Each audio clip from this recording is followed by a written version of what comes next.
front.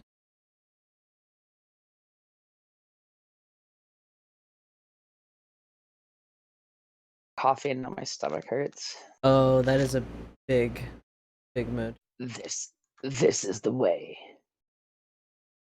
Oh. This is my third caffeine of the day. Third caffeine. Yeah, it's not even like categorized into coffee or not coffee. Caffeine at this point. I need to slow down on my consumption. I feel like I'm giving myself a fucking ulcer. It could be. You drink so much when you work in film, right? Yeah, I just think like when you're a busy person and you just have like this schedule that like doesn't allow you a moment of fucking rest, and you're like, I guess it's a fine balance between weed, caffeine, and water. Yes. Well, I don't know where Did I tell food you how comes many- in, but I don't know. somewhere in between when the body hungers for it and screams at us and And says, you "I need throw it something, now." you throw a sandwich inside of your body. Speaking of which, I'm probably gonna make 2 cups of ramen noodles to eat on podcast because I'm that hungry. Wonderful. Anyways, let's fucking get into it. Yeah. It's just weird when you're walking around. That's the weird part. Me Yeah. being away. Yeah. I mean, I do that in the middle of a podcast. You'll just be like, "Whoop, get up and go do something." Yeah. It's just hard to talk to an empty chair, especially because we do video now. Yeah, I know. So it's all good. I'll Let me just find wait to some see different shorts to put on because these are pissing me off.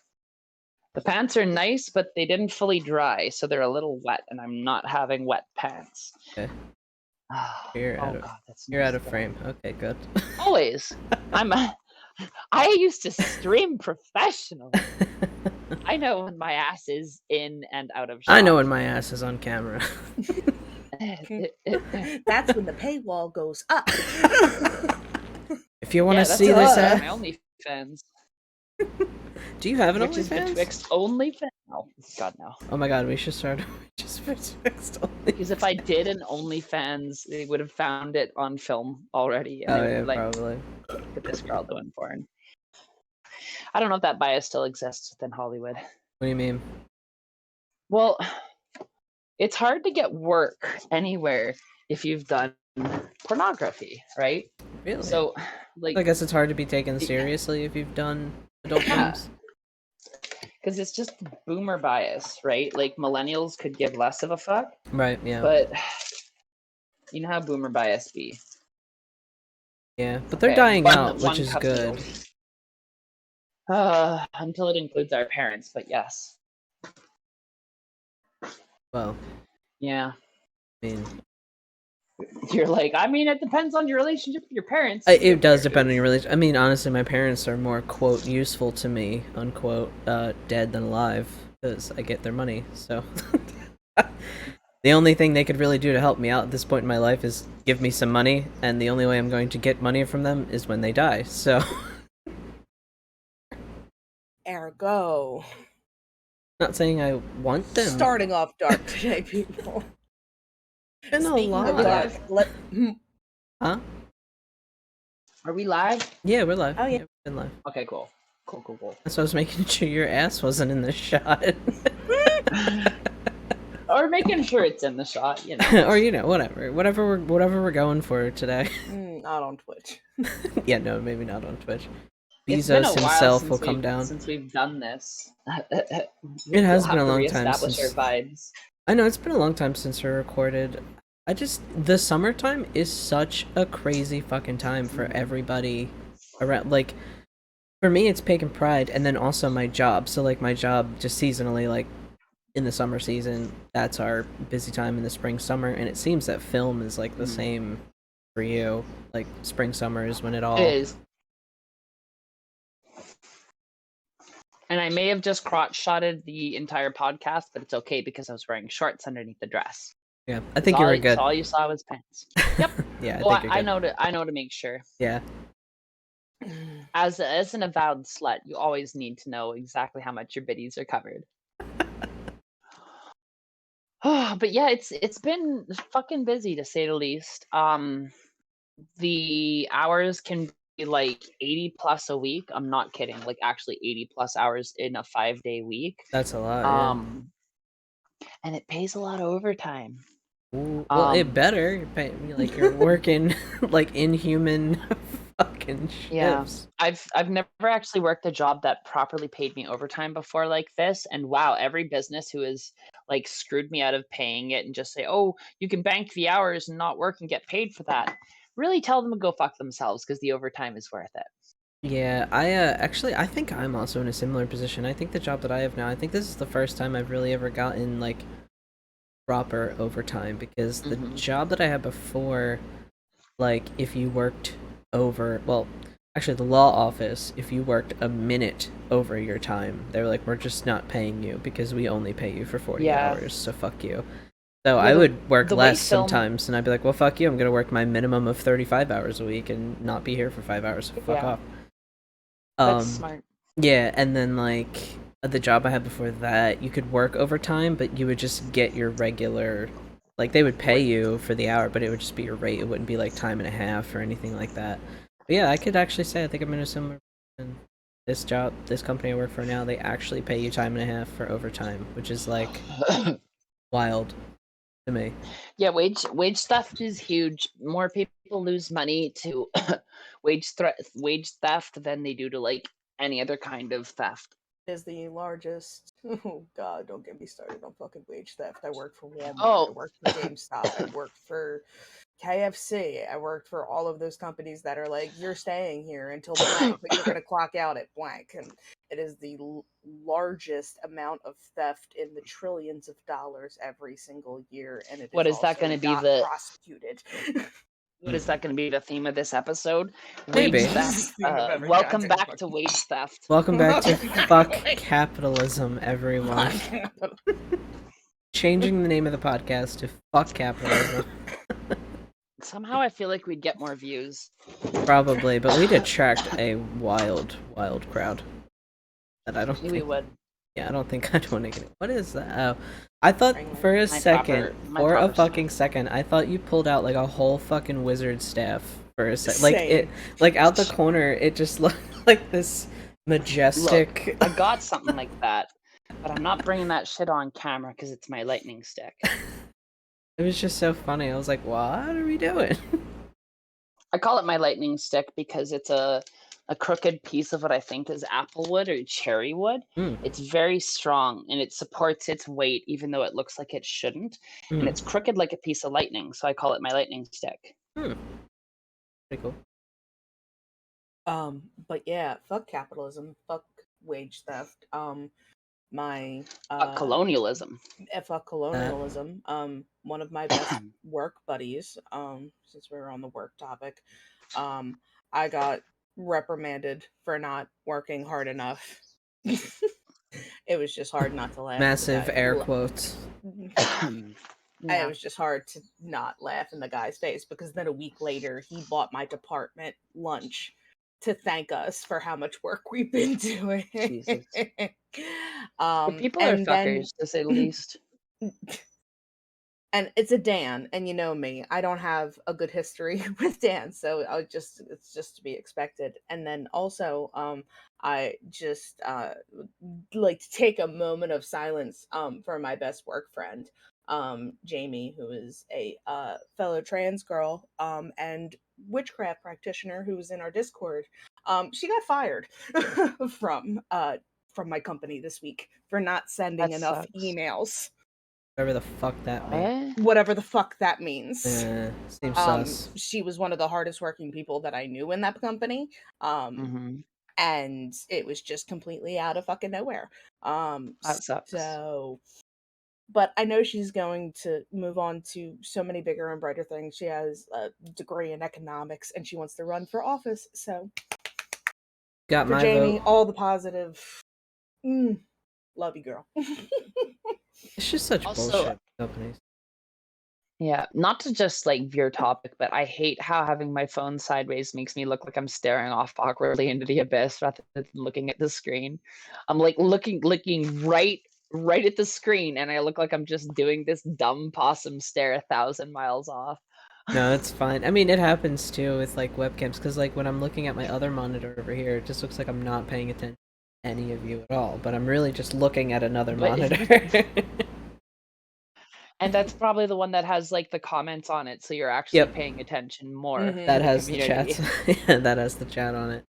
It is a little That's difficult, the like ultimate irony of it. it is a little difficult with chat, especially because like we are a podcast, so like this is being recorded. It is going to be listened to by other people in a primarily audio format, and so it's so difficult. Like if people write in the chat and like I want to respond to them, but if someone else is talking, like I don't want to just like interject and then like respond to that person. So what I'll try to do is I'll try and like maybe type back to them, like if someone's talking at the same time or something like that. But I realize that's something that's kind of difficult to manage when you're live streaming a podcast because like you can't be like a Yeah. traditional streamer in that regard and like verbally respond to every single thing that people say. But Yeah, again, it's tough. it's just hard for me to respond to anything that people say, whether it's verbally or text or it's like that like the month of August, like leading up to this is the month that I have my annual mental breakdown where I just crumble into a million pieces and Thank Jesus, God the Jay. father-in-law's back in Florida. Woot woot. yeah, I had to deal with my dad being up here again.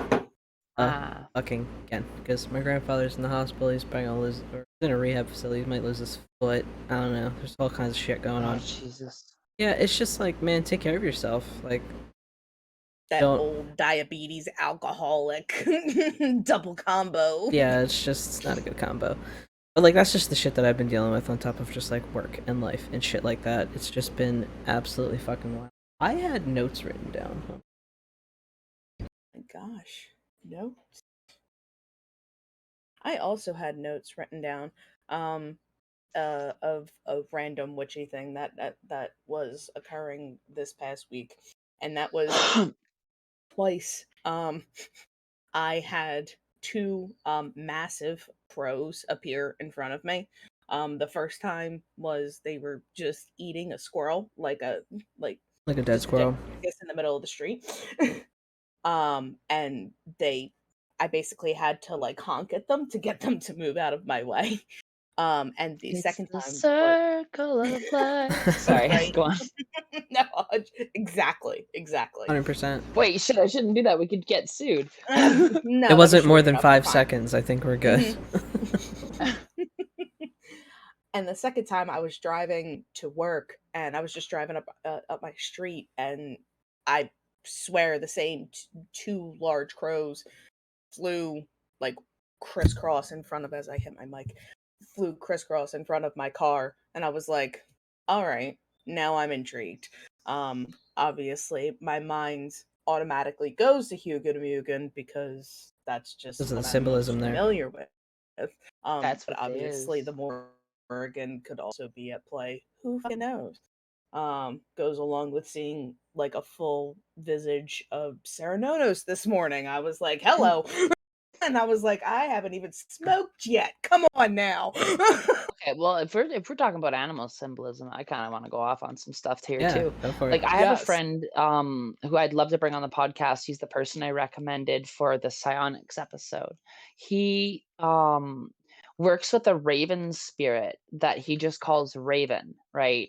And he's not like deriving it from some other culture. It's like his personal experiences that are really deep, and I don't want to like talk about it for him. Hmm. Um, but like he he interfaces with it in a very unique way, and it can be just the animal itself, right? Like I kind of have a bit of a relationship I think I've formed with jumping spiders. I fucking love them. They're little cuties. I'll like let them climb up on me. I'll save them from places like, and I've noticed how people will let jumping spiders into places where they won't let other spiders because of how they look, right? And it's a trick that I've learned in real life about how you dress yourself and how you like present yourself changes. Oh, what's that awful? What was that? Is anyone's phone near their mic? Yep. Yep. Okay. Mm. Trying to figure out what I'm like, what the fuck is causing? like how you dress and how you present yourself changes certain things, right? And like I don't even when I didn't necessarily have money, I would like shop at Value Village and get really nice $15 dresses and just wear that, and that's all I really needed, you know? I didn't need, like, super expensive like, don't get me wrong, I've had, like, $100 dresses and stuff like that, but I don't know, just having, like, a style and a way that you present yourself or just, like, being honest and true to yourself becomes, like, an honest way of getting yourself into spaces that work for you, you know? And it's very similar to how the jumping spider works. Like, they get the spots where they can eat other insects because of how they act, right? So, it's interesting. Like, people don't freak out about praying mantises nearly as much because they don't skitter and they don't have, like, big, hairy, long legs and stuff, right? And I know it's, like, a weird, shitty thing, and there's a lot of layers of how that can be, like, applied to people and how people can be really classist and racist with their conceptions, but it's just a hard, shitty thing that people have to deal with, right? Like, when I came out as trans, I learned that people are gonna treat me based on how I look, and I don't know, I think that affected me in a lot of ways, you know, and I internalized that a bit. Yeah, I can really empathize with like being like being judged on how you look, because like for the longest time I was this butch lesbian or whatever, and like I would show up to interviews like wearing a man's suit or, whatever, like polo shirt or whatever the case was, Mhm, and my hair was still long. I just like I was trying to present myself in a way that I felt comfortable, but like no one took me seriously. They just thought I mhm. looked, however the fuck I looked. They had like That was a hard lesson.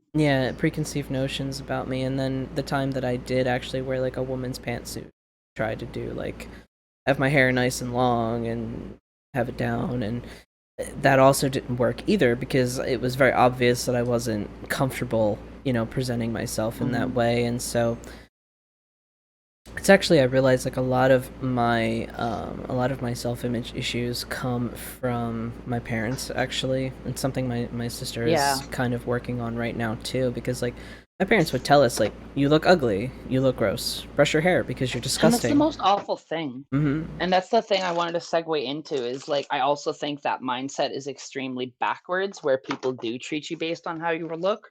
And that's something I strive to not carry within myself and to actually just like be kind and like treat the janitor the same way that you would treat a movie star, you know, Yeah, except I'd probably be friends with the janitor and I'll almost never talk with the movie star, right? I'm kind of the same way. Like I can be around people of higher social status than me. Like that's no problem to Hmm. me. And but I'm always just like respectful of everyone regardless of their social status. Um Yeah. because like I don't know, I just look at those people and I'm like, what, like I have more in common with the janitor. I have more things that I could relate Yeah. to with the janitor than I could like the movie star. So, But also those biases relate directly towards, like, really shitty ways that people treat people, right? mhm.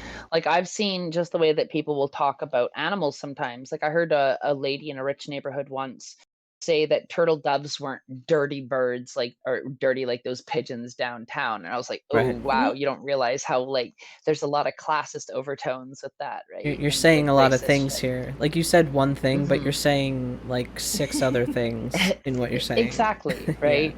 And it's definitely something that I think humanity needs to work at, um, breaking down how we do that and not judging people by how they look because it's super fucked up, It is. you know?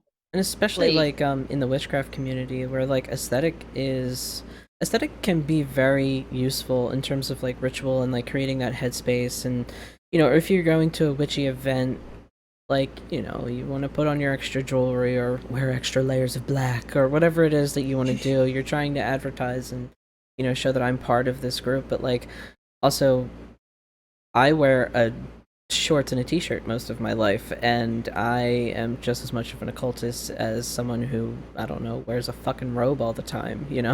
Like, um I just think it's something that we need to like Okay. be easier with on people. Like I saw this Twitter thread this morning. It was like a lot of my problem I've been realizing is like I feel like these leftist groups, people on the left, people that are liberal, we have problems with infighting. We have a lot of problems with infighting. Mm-hmm. And it was like a trans guy posted saying like I don't understand, you know, when all these like skinny white little trans boys are like I wear an extra small shirt and it still looks big on me, and you know everyone treats me like I'm such a small bean, and you know that's trans mass culture is, you know, being small. And well, no, it like it is and it isn't. So like, and then so this other guy was saying, well, I'm a bigger bodied person and that's not my experience, and so I have trouble finding clothes that fit me because, you know, like I'm a bigger bodied person. And then I was like, so like why the fuck are we arguing about this? What we're really establishing here is that what is part of trans mass culture is that clothes don't fit right. It's hard to find clothes that fit.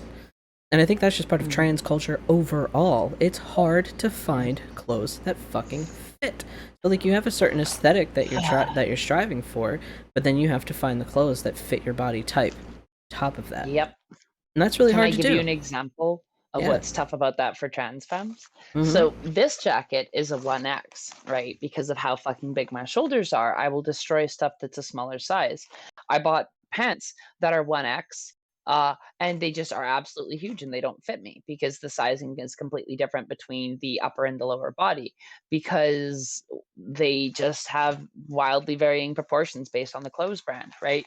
So unless something like gives you the exact centimeters for how or inches for how big it is, you almost can never find something that's perfectly fit. So I've like the only way I've actually managed to find clothing is to like constantly have a tape measure with me when I go to like order stuff. I like check my measurements and I keep an updated Google Doc of my measurements for like my dimensions and stuff, which is handy. Probably the most And I Virgo thing only I've heard. well I love it do you know though. what I it's would do like the to spend same. a few $100s on clothes though at like a certain place because you can't try them Not on, then they don't fit, and then you have to return it, not and like they won't close. give you your money back? Not close. But the problem that I have is with prosthetics. Like basically dicks. Like I am trying to find Yeah. the ideal thing that I could use for packing, for playing, for peeing, the whole damn thing, and I cannot find one that works, and I spend hundreds of dollars on each one. Don't work the way I want them to. And so yeah, I can relate in that way. Just the idea of you're spending all this money on this thing and it's not Yeah. correct. Not 100% right, but you can't get rid of it. Like I have like close to $120 worth of clothes I have to go exchange at Value Village because I bought a bunch of dresses that I thought were going to fit because they were within my sizing category, but Value Village gets their sizing wrong all the time because people have to just eyeball it and take a fucking guess, and if it's not written on the dress explicitly, it can be put in the wrong category. So I can't tell you how often I find a small dress that fucking fits me or a extra large that doesn't, you Right. know? So and because they took away change room policy with COVID, which is kind of backwards, you can't try anything on, right? Right. I was Even though that's also not how COVID hearing transmits. right, but I was also hearing with monkeypox, you should not be trying on clothes because it sticks to clothes. So that's something that I was reading. I don't know if Canada has any monkeypox cases yet. I'm gonna get vaccinated when I get a chance, but It's just I don't this. know. It's like a smallpox vaccine. I've yep. Yep, the smallpox vaccine works for it. So if you've been smallpox vaccinated, you can't get it. Hmm. I think I was as a child, but I don't know if it's still active. I don't know. I'm not a doctor. That's my Hashtag not a immediate No thing I'm doctor. medical gonna advice say. here. Hmm. No, but I give Jay no is medical all. advice. Sorry, go ahead. Nah, I was just on the clothes topic. Jay knows it's. I have such a battle with. I have to keep a range of like three sizes because how most women's clothing, considering I have an ass and tits that I don't wear a bra, at least I got rid of that hassle. Um, Hmm. but I have to keep a range of sizes from like 16 to 22s because if I lose or gain 10 to 15 pounds, I completely change sizes. Hmm. So you have Like like my three pants sets of won't fit. clothes. Yeah, I have to have three separate sets of clothes because it always just I always fluctuate in between. Thankfully I have been staying towards, I'm in my 18s, yay. Eh. So that's nice, and I'm still down like 40 pounds from my heaviest, but Mm-hmm. good lord, that's where I'm staying. So I can't Yeah. wait to go wedding dress shopping. I'm sure that's going to be a very traumatic experience. Uh, I'm Because I'm not gonna I've so find never anything found in my one that I size. could fit that I actually liked. I know. It's tough. They're a bitch. That's why I'm bringing my best girlfriends, and they'll save me. Hopefully. I don't That's what Well, you're the understand supposed thing to do, weddings. right? the thing is, if you're buying it new, you'll absolutely be able to get one tailored to you, right? Like Mhm. they Right. fit women of all the sizes all the time. And not just women, because like not only women wear wedding dresses, right? Exactly. Um, but also at the same time, the hardest way to get them is secondhand, which is the only way that I can afford one. So at least for the purposes of just wearing it around the house and feeling fun, because that's what I've been like dreaming of doing for forever. But I've never, ever, ever found a wedding dress at a Value Village that fit. I have found bridesmaid dresses, and they're Mm. usually fucking scores.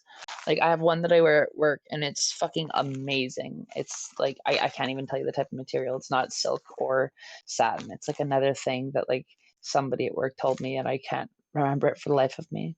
Um, yeah, Value Village fashion is where it's at. You don't always need to order shit online. That's cool that it's like a secondhand store, but you can still return things because you said you have stuff to You have return. to be able to, right? Because Yeah, if it doesn't fit and you don't pull the tag, there's a 14-day return policy. So like I have to go back this weekend to take a bag of clothes that all looked like they were gonna fit, but none of them did. love that. Isn't that the way? That always happens to me. Like I was buying some shorts, Foreman Mills. It's like a discount, like clothing store kind of place, and I was like, all right, let me just go buy a bunch of shorts, and like they just ripped between the legs, just right in the middle of Where the were we short. when that We were at happened? Furrydelphia last year. We were Oh leaving the my god, con. We were you're leaving the right. convention, and I went to go pick up our suitcase. I bent down, and my shorts went right in the middle, and like my whole Right out of thigh was exposed. And I was like, I'm gonna go change my shorts. That's the other problem I find is like shit's just made so cheap. It pisses me off. Can't find quality shit. Mm-hmm. Seriously. That's why I only buy my clothes from Torrid. They're the only things that last me anymore. And they make my mother-in-law happy too, so A plus Torrid. Good. Go. And also though, as much as I like stan Value Village, I do also like buying shit off Etsy. Dropping shit sometimes. I don't know. I've Don't also fall off learned to the like cliff. to order items direct from the manufacturer instead of just like Amazon and shit, because you actually do Yeah, often save money, yeah. and Sometimes you'll get it a like deal. cuts out the Bezos middleman. Feel I that. was looking over. I wrote so much shit down that I wanted to talk about. Any? You can't find it. No, I'm looking at it now. It was actually a lot of work. It was, I don't know, it's more like DKMU related, I think, or like Ellis related, kind of. Fucking give her, bud. Um, so like, I know I've said in like previous episodes before, like, I've always been struggling to connect with something, like some kind of deity or whatever, right? And and even in a way, like, even though I've been practicing like a very, like a pagan centered, earth centered sort of like path my entire life, sometimes I feel sometimes I have difficulty connecting to nature, connecting to the energies of the earth itself. And I was like sitting. I think Rue went up to bed, and I was just like sitting downstairs, kind of by myself. I just had like all the like everything was off, and I was just sitting in the dark and just kind of just like meditating. I was just like in a meditative kind of state, and just kind of keeping myself open to any kind of messages or whatever would want to come through. And I was thinking about this of just like not feeling connected. And I was sort of like putting maybe a plea out for just like, I just I just want to feel connected to something, and I want to feel connected to this, the magic of the earth and everything like that. And living in the city makes it really difficult to do that. But all at the same time, I'm also like really obsessed with space and stars and like like these planetary bodies that have so much influence over us. And so I was sitting there in the dark, and I heard this voice. It was kind of like it was like a laugh. It was like a woman's laugh, and the basically what the voice said, it was just something to the effect of like she laughed and she said, it's funny that it's funny that you think like magic is just limited to earth, like to the energies of the earth. Like there's so much more out there. There's celestial bodies. It was like very affirming and really strange, like to hear this voice out of nowhere. And so I just started like kind of just like sitting there and listening, and I felt compelled to open up. I was like, is this Ellis? I don't know. Like, is it? It's a woman's voice. And I've also been seeing like a lot of like little house spiders in my house, and I'm like, okay, so maybe like there's some sort of like synchronicity going on here. So I opened up like the linking sigil on my phone, and what I did was is I like had the phone turned sideways, and I kept like pinching my fingers on the sigil, like points of the sigil, and I kept like zooming in and zooming out and zooming in and zooming out, sort of like creating this like pattern sort of thing. And I was able to make this kind of connection with Ellis. I'm pretty damn sure, because I really don't have these moments where I'm like very 100% sure that I connected with this entity. I contacted this entity, whatever it is. And what is very interesting is through this sort of like meditative trance work that I was doing at the time, I believe that Neo, the tech egregore that we have, I think that Neo was created or sent by Ellis to me. I know that sounds weird, but I was reading in the DKMU egregores book. There was like in like one of the first pages, like that where they're writing about Ellis and the Red Queen, and they say something about a runic white rabbit, about following the runic white rabbit. And months ago, there was an entity in the house that Rue was seeing, and then also our friend Ken was seeing. And so I had done some work with a pendulum to try and communicate and figure out like what is it, what's in the house or whatever.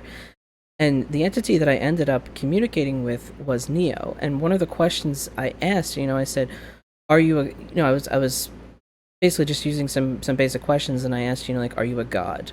And the answer was maybe. And I was like, "Okay, are you of like what pantheon? Like, are you of?" I just took a limb. I was like, "Are you of the DKMU wheel?" And the answer was maybe. And I'm like, "What the fuck? Like, what does that mean?" And I was like, "Are you Ellis?" No.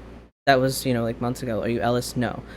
And then I had this moment, and I was like, maybe. What is with the maybe? Like, that's so odd. And I said, "Are you Neo?" And it just like twitched right over to yes. Just like, boom, yes. It was like, for sure. And so What was the method you were using to do this? I was using a pendulum. Okay, gotcha. Yeah. And I know that some people like, I don't know, there's debates whether pendulums are legit or not. Mm-hmm. But I thought it was interesting, like, I had that sort of communication before, and, like, what Neo was saying is, like, well, maybe I'm, like, maybe. And the fact that, like, and then I had this other communication with Ellis. It was so brief. It was just so brief. It wasn't very long at all. But it was just this feeling of, like, I followed the white rabbit to her, because I worked with Neo before I worked with her. And so it kind of felt like she had sent that or created it. I don't know. I don't know if it's possible, like, for egregores to create other entities. Well, here's the thing. We don't know everything about egregores and what they're capable of doing. Right. But also not all of them are deliberately formed. So Mm. I'm going to give you an example. Ellis was not deliberately created. She was accidentally created when enough energy was centered at a single place. Right. Anishaya, one of the egregores in the second wheel, who is a trickster who steals items but also returns them if you pay for it. Um, she is one that was discovered. She was not made. Like, we encountered her repeatedly and then started like giving her descriptions because like she was showing up in dreams, and like Mhm. her sigil showed up in a dream to my friend Tyler, right? and Mhm. and same with her like physical body and all that stuff. And like I just had learned that I could interact with her to always get her to return something, but that if I didn't pay her for it, she would take something else, and she'd take whatever the fuck she wanted of that she thought was an equivalent payment, right? So I know somebody who didn't properly pay her, and then she stole his headphones, and he was a streamer. Ah. Right. hmm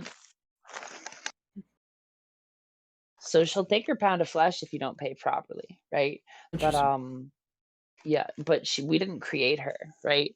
So sometimes an archetype is formed by associations and energies coming together, and like an egregore that was a tech egregore was talked about for a very long Mm. time but never actually formally created, right? And the thing that sounds about right to me with it saying maybe is because it's in the DKMU wheel if it gets included in the Right. DKMU wheel, you know what I mean? Mhm. Like, you typically, if someone's working on an egregore, they present it to us and people have a feedback with that, right? Mhm. So it sounds like Neo's asking you to present it to the people in the Discord Mhm. or the greater body of the DKMU and see if they like it, because there would be time for it to be included in the orbitals section of the second wheel document, which would like put it into writing Mhm.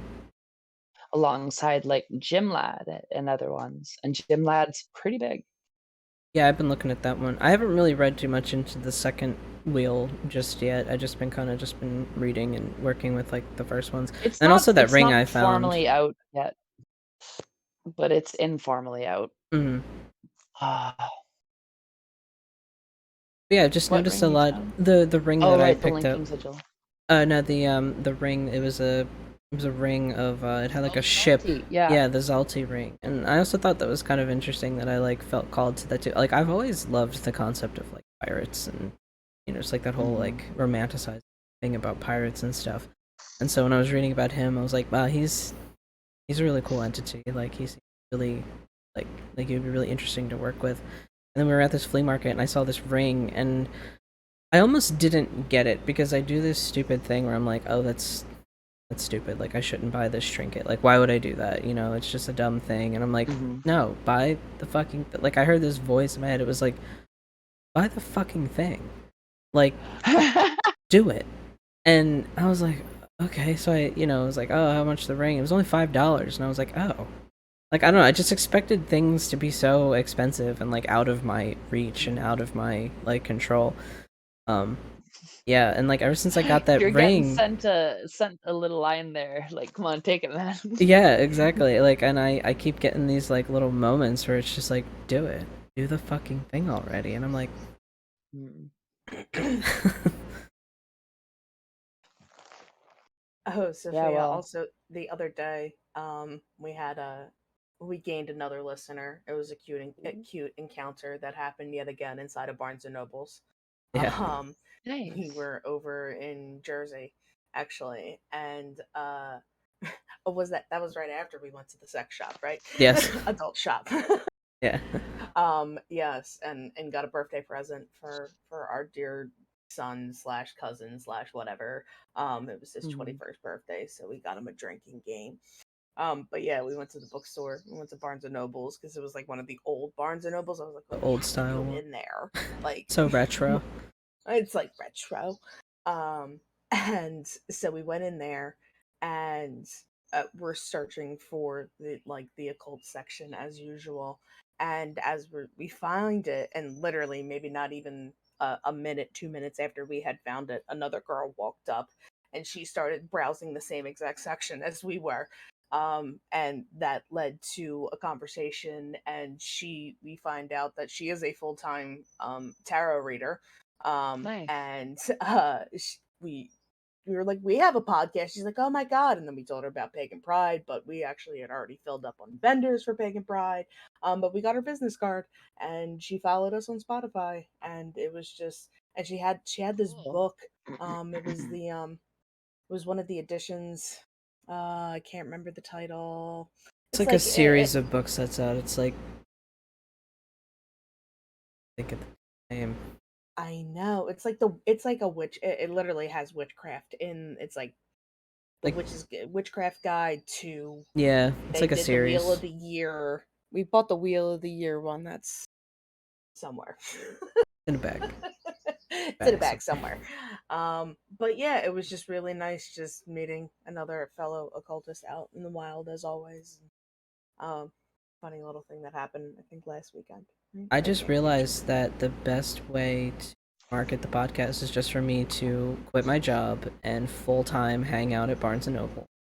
And Jesus. just get people listen. Straight up, better get a job at Barnes & Noble's. Let's go! I keep thinking back to earlier in the episode where I said people treat you based on how you look, and I almost feel bad for saying that, honestly, because it feels like it's almost rude to say. And I want to be clear that, like, I don't believe that, but also at the same time, God, it fucking still hits. Not to, like, veer the conversation back to that, but, like, it's been on my mind. I think about it all the time. I beat myself up constantly about the way I look. Like, I know that I have no control over the way that my facial hair is growing in. I hate that it is growing from the neck up. So it's looking like I'm getting all this neck beard, and it's just growing up. And then my mustache, excuse me, my mustache is probably going to be the last fucking thing that'll come in, you know, when I'm like 80. So, like, it drives me nuts. And so, like, I know that I just look like this, I feel like I just look like this gross fat, like, neck beard, you know, like, I just wear, like, band t-shirts and fucking ball shorts, and I'm just gross and nasty, and I sit in my house, and I live in my mom's basement. I don't know, like, that's just how I feel, like, how I look. And then I go to, like, you know, like, pagan events and stuff, and I'm still just wearing the same things. Like, I feel like I don't look witchy enough. Like, I feel like I don't look like enough of an occultist. And actually, but, you know, the funny thing is when I got that ring, I felt like a sorcerer. I was like, this is my ring. Yeah. This is my sorcerer's ring. Like, this is my ring of power. I think that's the fun thing about magic, too, is you get to, like, choose your persona and, like, live that out as more than just, like, a fantasy, right? Like, a big thing about magic is understanding that you have the ability to make change in the world, right? And that change directly and most easily applies to yourself. It can be really hard to make external changes to, like, other people, but when you change internal processes, the external world can often align. And that's where that saying, as above, so below, as within, as without, so without, or whatever, comes from. Because it really is honestly like an old school hermetic magic principle that I think applies to more than just hermeticism as well. You know, like a lot of magical processes is changing your conception of the world or yourself and watching a shift that happens in accordance, right? Because you can't necessarily stay in the same mindset that you are if you're like trying to make a shift, you know what I mean? Like there's mindsets of where you're going along with life because you have to, and that we all get into that at times. But when you're doing the magic shit, it's kind of like when you're grabbing the reins for a little bit, you know what I mean? And sometimes you do that a lot more than not, and sometimes people ride that shit 24/7 whole hog, right? What, like just doing magic all the time, like, or living in a magical state of mind or a magical state of being, which can be difficult and can overwhelm and overload people. Because if you think about it, the mentality and experience of mundanity has a very real and deliberate effect on people, and like right, you see the change, like you see the impact of what you do. Like, I go to work, I get the paycheck, I have this money, or whatever the case is, like that mundane kind of concept. It happens because we need to live in a world that has big demands of us on the physical space, right? Mm-hmm. You need to sustain your body in your housing because we are fragile beings and we live in a very fucked up system. This is going to be about capitalism again. So therefore you have to engage in tasks that you don't like because we're set up as essentially like wage labor, indentured servitudes, so that we are Can forced to live in a exist. Yeah. society.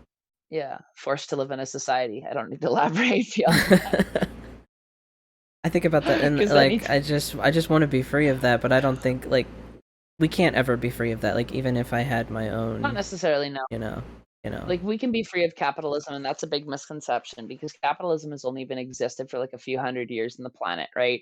And a lot of people like to act like because it's been around for so long that it's, like, this inescapable force that will always be here, and it's like, "Y'all, What were we talking? please stop reinforcing it." Me and Rue were in the kitchen the other day. Fucking random high kitchen conversations. Like as we were both like floating around each other making snacks. What the fuck were we talking? It was something about. We got started talking about the subject of Mary, like the Virgin Mary, and Mhm. the fuck were we talking about? It was like The fact that she was 13 when she was impregnated by God, the fact that she couldn't possibly consent to being right, like we were impregnated talking. by God and birthing Jesus Christ. Yeah, and we were talking about all that, and then I was like, oh well, like when did Mary die? You know, like what age was she when she died? And I think we concluded she was like in her He 40s. died after Jesus was crucified, so 33 years later, Yeah. and so she would have been at least 46, which for like It's 30 AD is a really good life right. expectancy. Like I was like, So, wow, she lived a the long. lesson here is don't have sex with men No. because if you're a virgin, you'll live really long. I don't know. No, it was Jeez. it's right because you were talking about year zero. That's what you called it. You called it year zero. You're And I was zero. like, oh, I guess that was like a long life expectancy given that time period. And you're like, yeah, and year zero. And I was like, that's some of the problem that we have with like the Christian narrative that has taken over culture. It's like it's overwritten evolution. Like people have been people longer than the Bible has been. Like we have been humans have been humaning for a long time.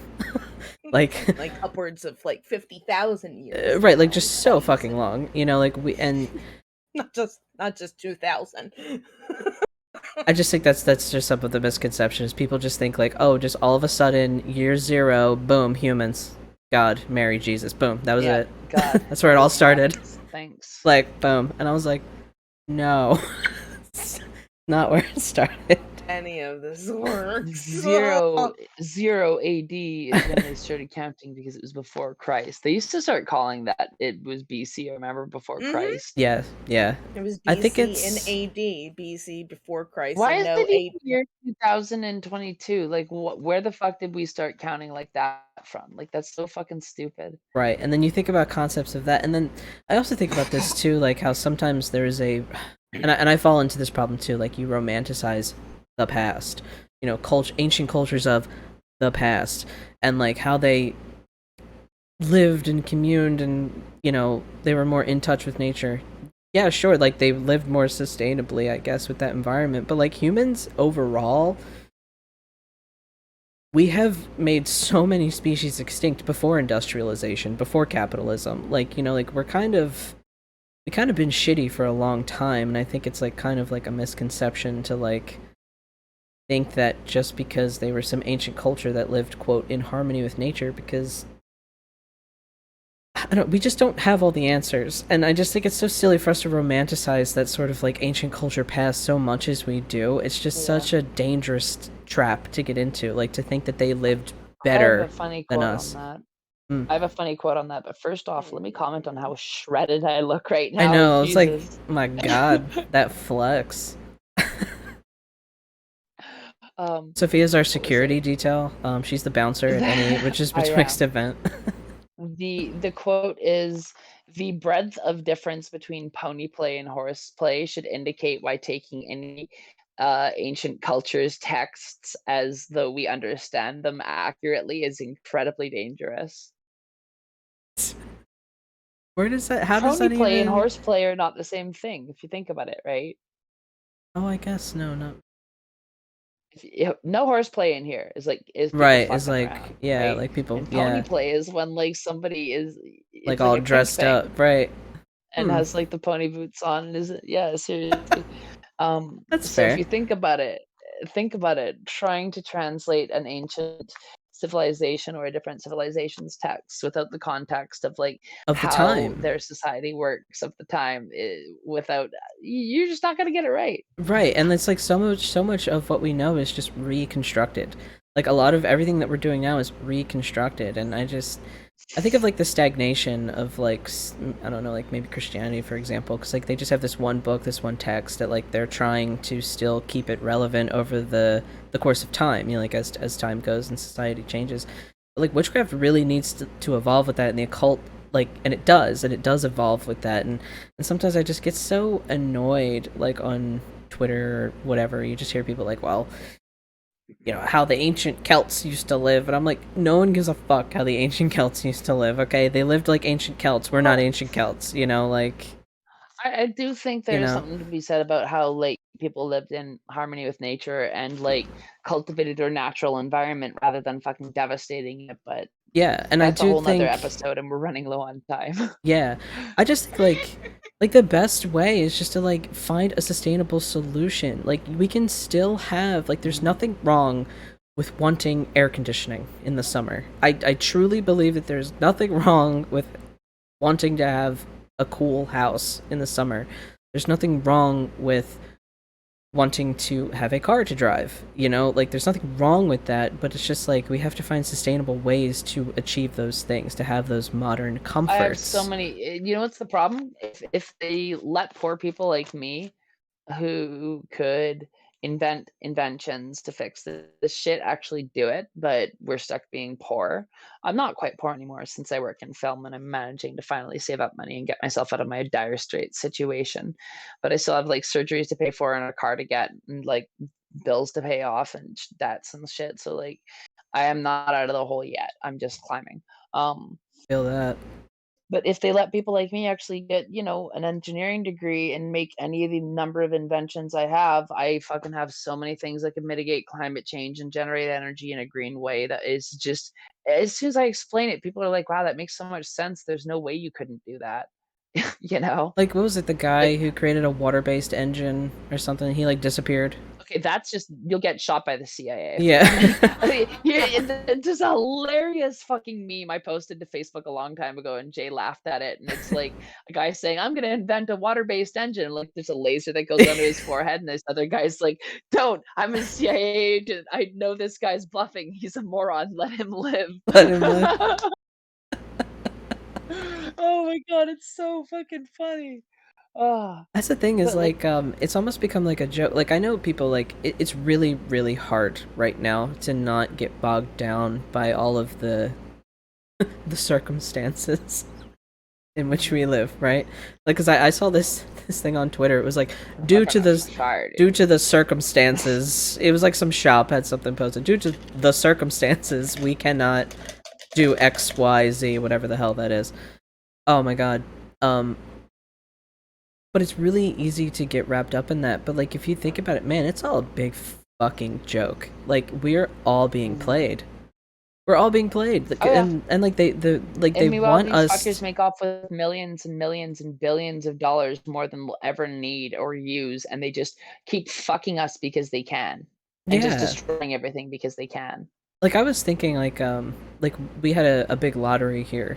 We had like a national lottery, it was the Mega Millions, and the jackpot was $1 billion. And I was like, well, you can't win if you don't play. So we bought lottery tickets. We did not win. But yeah, we So didn't poor. win. That face, still poor.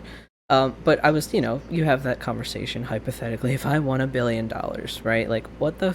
I was like, that is more money than I would know what to do with. Like, everyone in my life would be so set.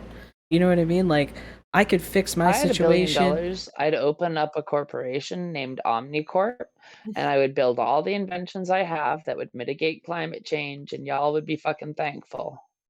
Exactly. It's like, why can't we have like cool billionaires that like want to save the planet and not just like fuck it? Like, here's an Why? invention I came up with that I'm not going to bother explaining because we're low on time. Wastewater mitigation systems. How about that? What do you like? What would that do? Just like, Like systems that mitigate how much water we actually waste as a household and recycle them within the house. you know what I keep thinking? You know what was a really effective thing for me as a child? It was on Sesame Street, and it was this kid. He's brushing his teeth, and he's running the water while he's brushing his teeth. Like the water's just running, and there's a fish in like a pond somewhere, and this fish calls this kid, and he's like, "Hey," because like as the kid's running the water, like the water's coming out of the fish's pond, and he's like, "Oh shit." And he calls the kid and he's like, "Hey, you know, like, don't run the water like when you're brushing your teeth because like all my water's disappearing." I still think about that to this day as an adult when I'm brushing my teeth. Like if I notice like I'm brushing my teeth and I have the water running, I'm like, "Oh shit, that fish is gonna call me. Hold on." Some things are just effective that we do, but Yep. we need more people that care. Can I give you another quick invention? Mm. Piezoelectric capture devices under the road that transfer the weight of cars going over top of them into electricity that can then charge cars that drive over top of them. How about that? I like that idea. I also like this. I saw like there's this one, People are like, "Whoa, get this girl a fucking job as an engineer." or someone's like, "Wow, I'm gonna pitch that at my engineering job and make millions of dollars." Or someone steals your idea. Who knows? But steal it for a good reason. If I can't make it, at this point, if I can't make it, somebody better start making this shit. Very Or interesting. like the gym equipment that uses a bicycle gear track to deliver resistance rather than just free weights, that then generates electricity that gets sold into the power grid, and you get a percent of the energy that you generate paid towards you, and it pays off for your gym membership each month, and then past that point it would pay you out. So chronic workout art masters or whatever would like be generating money by doing so rather than losing money. And By everybody hearing generating that's just power like, and "Wow, that's money. a super fucking good idea." And I'm like, Yeah. "Yeah, I know. Give me a fucking job." But then I guess like to put it into practice, people have to look at the cost and well, is it beneficial and is it this and is it that? Yes. Does it benefit the Yes. rich? I don't know. Yes. Yeah. Yes. No, not the last Think about one. it. Okay, hold on. The rich. I'm just gonna say this because I'm running low on time because I gotta call my sister. But the ultimate rich dream of, or the ultimate wet dream of rich people is having poor people turning gears in factory to generate electricity for them, old school villain style. Think about it. Yeah, I would say it's pretty true. But funny you mentioned villains. A really good show I mentioned, I think everyone should watch if you're not watching already, is Harley Quinn on HBO Max if you have it. It's like Harley Quinn and Poison Ivy are like roommates, and they just do evil, well, villain shit. But it's so funny because they keep calling Poison. They keep roommates. We're We'll only get to in that eventually. yeah.